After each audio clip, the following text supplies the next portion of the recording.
Estamos conversando con Ricardo Cuberos.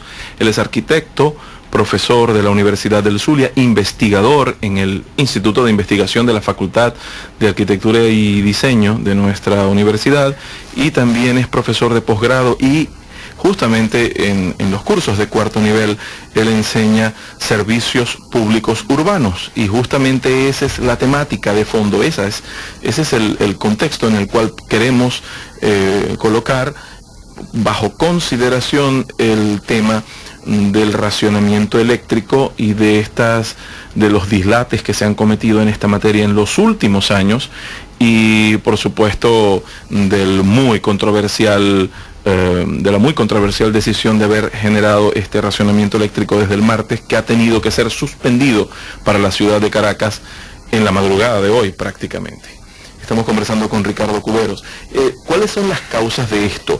Por ejemplo, en el caso de Guri, porque todo el mundo hace referencia a que las justificaciones que ha dado el gobierno son, por un lado, el fenómeno del Niño, que ha causado una sequía extendida en el año 2009, que arropa prácticamente el inicio de este año, y por otro lado, un hecho concomitante, que es la represa no tiene el nivel suficiente como para impulsar suficiente agua y generar la electricidad que surte prácticamente la mayor parte de la demanda de energía eléctrica en el país. Pero hay quienes han dicho en los últimos 2 días también que Guri ha estado en situación más extrema en el pasado y no hubo que tomar este tipo de decisiones. Mire, yo entendería que todo el problema quizás tiene que ver con la visión de planificación a nivel de todo lo que es el sistema eléctrico nacional, ¿no? Venezuela desde hace unos 7 años se tiene la deuda de un nuevo plan de organización de todo el sistema eléctrico, ¿no? De hecho, las diferentes empresas prestadoras de servicios eléctricos, que eran públicas y privadas, que estaban aglutinadas a través de la Cámara Nacional de Empresas del Servicio Eléctrico, estaban esperando algunas directivas claras con respecto a la forma de cómo deberían ser los consumos y la distribución y la generación, que esos son los 3 elementos fundamentales del sistema, ¿no? Claro que esta deuda, ese sistema no se pudo estructurar. El gobierno decidió nacionalizar para poder hacerlo de forma monolítica. Este sistema todavía hasta ahora no hay ningún proyecto de desarrollo del sistema eléctrico nacional, ¿no? Y quizás esto viene un poco por la visión de lo que es la ocupación del territorio. Todos recordarán tiempo atrás cuando se hablaba del eje Orinoco-Apure y la nueva geopolítica. En principio se hablaba de esos proyectos de tratar de organizar diferente el país, ¿no? Que de alguna manera u otra lo que se planteaba como una inquietud de quizás tener una claridad consensuada de cómo debe ser organizado la ocupación del territorio en Venezuela, ¿no? Tantos terrenos que son desaprovechados desde el punto de vista antrópico para desarrollo agrícola o desarrollos pesqueros, y no lo están haciendo, pues, ¿no? Y digamos, este fue un poco el incentivo, y dentro de un marco de reformas de la Constitución Nacional del 99 y tal, entonces queremos plantear la posibilidad de esa nueva visión, ¿no? Esto realmente toda la diatriba política no se llegó a nada, y lo que luego con la reforma constitucional, pues lo que se planteó fue tratar de hacer un zarpazo, hacer un papel en blanco y comenzar de nuevo. Y entonces, como se ve, está habido como un diferimiento de ocupación del territorio. Pero hay visión clara de cómo se va a ocupar y cómo se va a aprovechar el territorio, entonces no hay una visión clara de cómo se debe invertir. Entonces, lo que son a niveles de proyectos de represas, tanto para generación eléctrica como para embalses de agua, para dotación de agua, no ha habido claridad. No ha habido claridad con respecto a la... Y había algunos proyectos de estos que debían consolidar lo que ya existía, que habían sido planificados por lo menos en las 2 décadas anteriores, así que fueron detenidos a mediados de la década que estamos viviendo en este momento. Entonces ha habido una desinversión en el proceso de creación de nuevas infraestructuras para atender la demanda de electricidad en el país. Mira, quizás esa desinversión puede ser incluso a nivel de enfoque de lo que es la función del Estado, ¿no? La función de un gobierno nacional, porque el gobierno nacional de alguna manera ha venido usurpando funciones que son de escala municipal o de escala comunitaria o comunal. Cuando el gobierno nacional impulsa una visión de desarrollo comunal desde el Ejecutivo Nacional, ahí se genera una gran distorsión porque zapatero a su zapato. El Ejecutivo no tiene por qué estar metido en problemas de las comunidades. ¿Y qué es lo que pasa? Que entonces toda la energía, todo el enfoque desde el punto de vista económico y político y institucional del país se distrae de los elementos estructurales generales, y lo que se pone es a resolver problemas en comunidades, en pequeñas comunidades, y no debería ser así.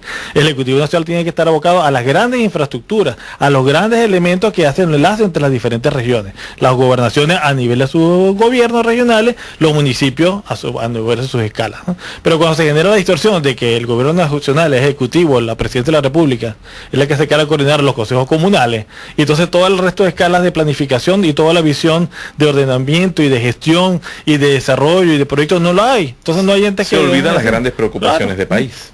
Entonces todo es, digamos, el país consiste en una agregación de varios decenas de miles de comunidades, más nada. O sea, es una gran masa informe de miles de comunidades en las cuales no hay regiones bien definidas, con gobiernos con jerarquías bien claras. Y de hecho, se lo hemos visto que las decisiones que ha habido en contra de la descentralización, lo que ha ido justamente acentuando ese modelo, que nadie se está preocupando de las visiones generales, y luego lo que la visión es todo es, digamos, a nivel de lo inmediato de una comunidad. Está bien, es necesario el desarrollo comunitario o comunal, pero no se puede distraer las funciones a nivel de la estructura general del país y la estructura a nivel de estados. Y justamente la planificación nacional y regional está en deuda. Si ustedes pueden ver qué planes hay, el Plan Nacional de Desarrollo socialista no tiene asociado ningún plan de desarrollo territorial, y por lo tanto entonces no tiene obras y no tiene infraestructura definida claras al respecto. Entonces, bueno, no, esto es, digamos... Y la gran gerencia pública se distrae con decisiones de carácter circunstancial, como por ejemplo la creación de un ministerio.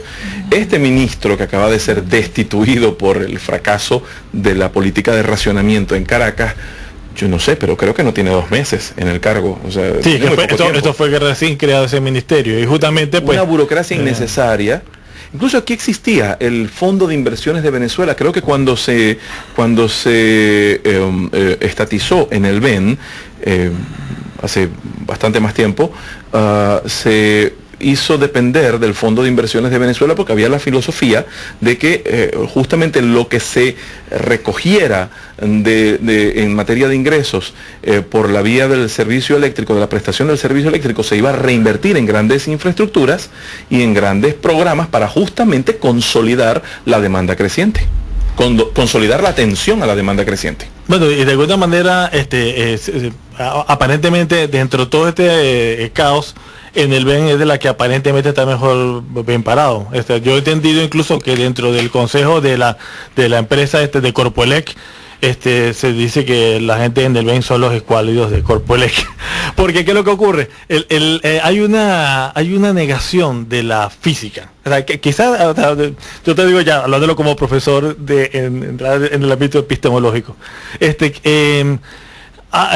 Lo que me decía aquí el ministro de Economía, ¿no? Si todos pensamos que va bien, la cosa va bien. O como en algún momento, cuando el fatídico año 99 con lo de Vargas, que el presidente se negaba a lo que estaba pasando y emulaba a Bolívar, que si la naturaleza se opone lucharemos contra ella. El problema está en que quizás, digamos, desde el punto de vista de enfoque de gestión pública, todo se considera como un problema social.